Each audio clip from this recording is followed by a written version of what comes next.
தமக்கு நேயர்களுக்கு வணக்கம். நான் உங்கள் வீரசிங்கம். சமீபத்தில் நம் நாட்டையே உலுக்கிய ஒரு கோர சம்பவம் காஷ்மீர் பஹல்காம் என்கின்ற இடத்தில் நடந்த அந்த அதிரடி தாக்குதல். அதை கேட்டு அதிர்ச்சியடையாத எந்த ஒரு மனிதருமே இல்லை. ஜாதி மதம் தாண்டிய மனிதம் குறித்து பார்க்கின்ற பொழுது அதான் ஒரு சுற்றுலாவுக்கு சென்றிருந்த பயணிகளை, அதாவது அது எப்படி சொல்கிறதுன்னா, லைன் ஆஃப் கண்ட்ரோல் அப்படின்னு சொல்லக்கூடிய அந்த எல்ஓசின்னு சொல்லுவாங்க இல்லையா, இந்தியா பாகிஸ்தானுக்கு இடையே இருக்கக்கூடிய அந்த பார்டர் லைன் கிட்டத்தட்ட ஒரு 200 கிலோமீட்டர் தூரத்தில் இருக்குது. அதாவது பஹல்காம், காஷ்மீரில் இருக்கக்கூடிய பஹல்காம் பைரன் பள்ளத்தாக்கு, அந்த இடத்துக்கு சுற்றுலாவுக்கு சென்ற நம்மளுடைய எல்லா மாநிலத்தையும் சேர்ந்த மக்கள், குறிப்பாக தமிழ்நாடு, பெங்களூரு, இப்படி பல்வேறு விதமான பல்வேறு மாநிலங்களை சேர்ந்த மக்கள் அங்கே சென்று சுற்றுலாவை கண்டு அதை ரசித்து கொண்டு இருக்கின்ற வேளையில் சரியாக 1:50 அந்த மாதிரியான ஒரு கரெக்டான அந்த டைம் சொல்கிறாங்க. அந்த நேரத்துக்குள்ளே அந்த அந்த பள்ளத்தாக்கு, அந்த காடு பகுதி, சுற்றுலா பகுதி, அந்த பள்ளத்தாக்கில் இருக்கக்கூடிய அந்த காட்டு பகுதிக்குள்ளேருந்து திடீரென்று தோன்றி ஒவ்வொருவரையும் விசாரித்து பேர் கேட்டு ஓம் பேர் என்ன கேட்டு வந்து சுட்டு வீழ்த்திருக்காங்கும்போது அதை கேட்குறப்பவே ரொம்ப நம்மளால் தாங்கிக்க முடியல. குறிப்பாக அவங்க வந்து அதாவது இங்கே வந்து சில விஷயங்களை நம்ம வந்து ஓப்பனாக தான் பேச வேண்டியிருக்குது. பெயர் கேட்டு இந்த பெயரிலிருந்து அவர்கள் வந்து மதத்தை தெரிந்து கொண்டு அவர்கள் சுட்டிருக்காங்க. அப்படி சுடும் பொழுது ஒரு அம்மா ஒருத்தவங்க வந்து தன் புருஷனை தன் கண்ணு முன்னாடியே சுட்டு கீழே விழுந்து அந்த கோர சம்பவத்தை பார்த்து கதறி அழுது அந்த அம்மா சொல்லியிருக்காங்க. பெங்களூரை சேர்ந்த அந்த அம்மா, அதை பற்றி சிறப்பு காணொலியெல்லாம் நம்ம பார்க்குறோம்.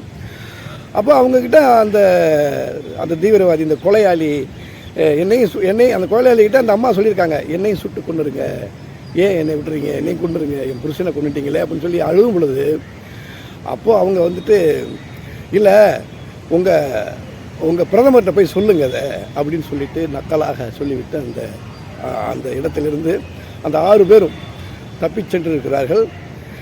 அவர்கள் தப்பி சென்ற அந்த நேரத்துக்கும் இடையில் கிட்டத்தட்ட ஒரு 40 நிமிடம் இடைவெளிக்கு பிறகு தான் வந்து அவங்க மற்ற காவல்துறையெல்லாம் தொடர்பு கொண்டு 40 நிமிட இடைவெளிக்கு பிறகு அவங்க வந்திருக்காங்க. அதில் கிட்டத்தட்ட ஒரு 26 பேர் வந்து அந்த இடத்திலேயே மரணித்திருக்கிறார்கள். 15 பேருக்கு மேலே வந்து படுகாயம் அடைந்திருக்கிறார்கள். சில பல நபர்கள் வந்து உயிருக்கு போராடி கொண்டிருக்க அந்த மாதிரியான சூழ்நிலையில் வந்து காவல்துறை மற்ற அனைவரும் வந்து அதை காப்பாற்றி கொண்டு போயிருக்காங்க. இது வந்து இதை பார்க்கும் பொழுது கேட்கும் பொழுது நமக்கு வந்து இது புதுசு இல்லை அப்படின்னாலும் பயங்கரமான ஒரு அதிர்ச்சியான ஒரு இதுவாக இருக்குது. இந்த சூழ்நிலையில் இப்போ நம்ம இருக்கக்கூடிய பதட்டமான நிலையில் எதை நோக்கி இப்போ அடுத்த கட்டம் நகர்கிறது அப்படின்னு பார்க்கும்பொழுது கஷ்டமாக தான் இருக்குது. அதற்கு வந்து இந்தியா வந்து உடனடி தாக்குதலாக சில ஏற்பாடுகள்லாம் பண்ணியிருக்கு. அந்த தீவிரவாதிகளுடைய வீடுகளை கண்டுபிடித்து அந்த வீடுகள் தாக்கப்பட்டிருக்கு. அப்புறம் பல இராஜாங்க தந்திரங்களை எல்லாம் அறிவிச்சிருக்காங்க. அதாவது சிந்து நதிநீர் திட்டத்தை வந்து விளக்குவதாகவும், அப்புறம் வந்து 48 மணி நேரத்துக்குள்ளே இங்கே இருக்கக்கூடிய பாகிஸ்தானியர்கள் வந்து வெளியேறவும், அப்புறம் வந்துட்டு இராணுவத்தில் இருக்கக்கூடிய, அதாவது தூதரகத்தில் இருக்கக்கூடிய இராணுவம், கடற்படை, கப்பற்படை, விமானப்படை அதிகாரிகள் உடனே வெளியேறவும், பிறகு வந்து எல்லைகளை மூடுவதாகவும், வாகா போன்ற எல்லைகளை மூடுவதாகவும், மருத்துவத்திற்காக வந்தவர்கள் வந்து இந்த மாதம் 29ஆம் தேதிக்குள்ளே வெளியேறணும் என்றும், இப்படி சில டார்கெட் மாதிரி நிபந்தனைகளை விதிச்சிருக்கு நம் இந்திய அரசு. இதை தொடர்ந்து வந்து போர் வெடிக்குமா அப்படிங்கலாம் வந்து பதட்டமாக இருக்கிற சூழ்நிலையில் இது நம்ம தொட்டு பார்த்து கொண்டே இருக்கிறோம். அதாவது சுதந்திரம் அடைந்த காலத்திலிருந்து இந்தியாவுக்கு சுதந்திரம் கிடைச்சிது. ஆனால் அதே நேரத்தில் வந்துட்டு நாங்கள் தனியாக பிரிகிறோம்னு சொல்லி முகமது அலி ஜின்னா வந்து போராட்டத்தில் ஈடுபடுறாரு. மகாத்மா காந்தி வேண்டாம் நம்மெல்லாம் ஒத்துமையாக இருப்போம் அப்படின்னு சொல்கிறாரு. கேட்கலை, எங்களுக்கு தனி நாடு கொடுத்துருங்க அப்படின்னு.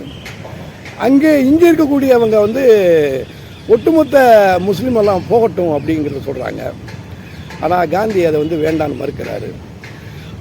அந்த சூழ்நிலையில் அம்பேத்கரும் வந்து என்ன சொல்கிறாருன்னா, எங்களுக்கு தலித்துகளுக்கு தனி நாடு கொடுங்க அப்படின்னு கேட்குறாரு. ஒரு பக்கம்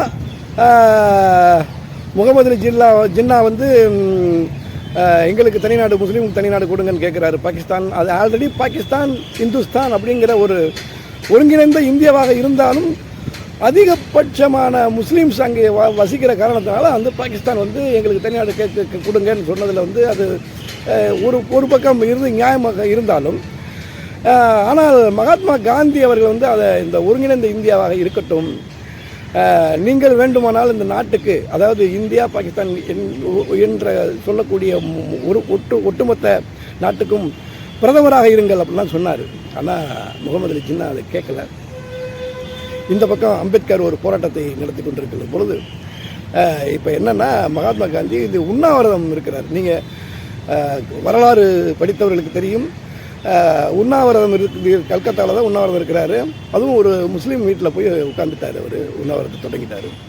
அப்படி இருக்கும் பொழுது அவர் இந்த போக போக மிக மோசமான ஒரு சூழ்நிலைக்கு போகுங்கிறதுனால டாக்டர் அம்பேத்கரே வந்து அந்த உண்ணாவிரதத்தை முடித்து வைக்கிறார். இன்னைக்கு அப்புறம் வந்து சரியாக வராது. அவர் இறந்து போயிட்டார்னா அந்த களங்கம் தன் மீது விழுந்து விடும் என்கின்ற ஒரு எண்ணத்தோடு அவர் வந்து அந்த காந்தியத்தை வந்து சொல்லி, நீங்கள் உண்ணாவிரதத்தை நிறுத்திக்கிங்க, நான் என்னுடைய கருத்தை நான் வந்து வாபஸ் பெற்றுக்கிறேன் அப்படின்னு சொல்லிட்டு வாங்கிக்கிறாரு.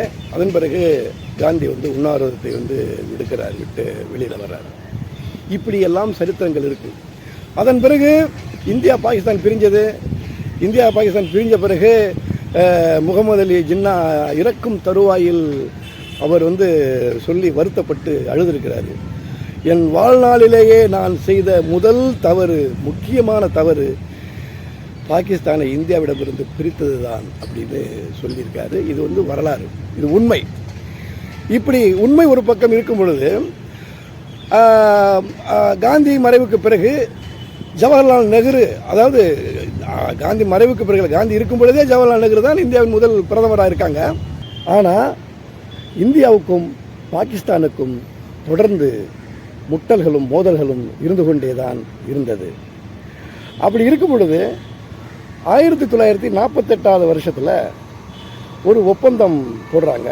அது என்னென்னா, இந்தியா பாகிஸ்தானுக்கு தண்ணி தரணும், பாகிஸ்தான் அதற்கு கட்டணம் கொடுக்க வேண்டும் அப்படிங்கிறது ஒரு ஒப்பந்தம். அது வந்து சரியாக வரலை, நீடிக்கலை. அதன் பிறகு 1960ஆம் ஆண்டு செப்டம்பர் 19ஆம் தேதி கராச்சியில் சிந்து நதி நீர் ஒப்பந்தம் அப்படின்னு ஒன்று இது பண்ணுறாங்க. இது வந்து கிட்டத்தட்ட ஒரு 9 ஆண்டு கால பேச்சுவார்த்தைகளுக்கு பிறகு இந்த ஒப்பந்தம் நடந்தது.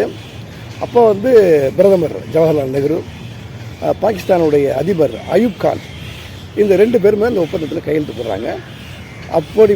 அப்படி போடப்பட்ட ஒப்பந்தம் தான் இந்த சிந்து நதிநீர் நாம் இந்தியா வந்து பாகிஸ்தானுக்கு தண்ணீர் தர வேண்டும் என்கின்ற ஒப்பந்தம். இப்போ நம்ம அரசு அந்த ஒப்பந்தத்தை எல்லாம் நாங்கள் ரத்து செய்ய போகிறோம், நாங்கள் வந்து பாகிஸ்தானுக்கு தண்ணீர் வழங்கப் போவதில்லை அப்படிங்கிற ஒரு அறிவிப்பை, அதாவது சாதாரண அறிவிப்பு கிடையாது, அப்படிங்கிற ஒரு முடிவை எடுத்திருக்காங்க. அது இன்னும் இம்ப்ளிமெண்ட் பண்ணலை. இப்படி ஒரு முடிவு எடுத்தால், இது நடந்தால் என்னவாகும் அப்படின்னா, ரொம்ப அதுக்கு யாருமே பதில் சொல்ல முடியல. இப்படியான ஒரு சூழ்நிலையில் தொடர்ந்து பகை நீடித்து கொண்டே இருக்கிறது. அதாவது இந்திய மக்கள் முஸ்லிம்களை, முகமதியர்களை ஒருபோதும் எதிரிகளாக நினைத்ததே இல்லை. அதே போல முகமதியர்களும் நம் மக்களை, இந்தியர்களை ஒருபோதும் எதிரிகளாக நினைத்ததே கிடையாது. இந்து முஸ்லீம் உறவு தொன்று தொட்டு தொடர்ந்து கொண்டே இருக்கிறது. ஆனால் இந்த அரசியல் சூழலில் இருக்கக்கூடிய அரசியல் தலைவர்கள், அரசியல்வாதிகள் சில விஷயங்களை தங்கள் ஆட்சிக்காக இந்த மதவாதத்தை தூண்டிவிட்டு கொண்டே இருக்கிறது. அது இங்கே மட்டுமல்ல, உலகெங்கிலும் அது நடந்து கொண்டே இருக்கிறது. அது இதுக்கு யார் எப்படி விடை காண போகிறாங்க அப்படிங்கிறது தெரியல. இயற்கை தான் அது அதுக்கு பதில் சொல்லணும். தொடர்ந்து நாம் எப்போதுமே, அதாவது அற வழியில், காந்திய வழியில் நம் மக்கள் பயணித்து கொண்டே இருக்கிறார்கள், இருப்பார்கள்.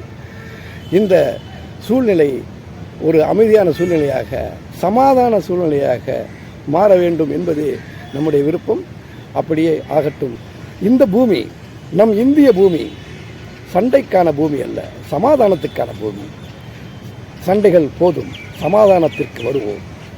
இந்த தமுக்கு சேனலுக்கு தொடர்ந்து ஆதரவு கொடுங்கள், சப்ஸ்கிரைப் செய்யுங்கள் என்று சொல்லி விடைபெறுகிறேன். நன்றி, வணக்கம்.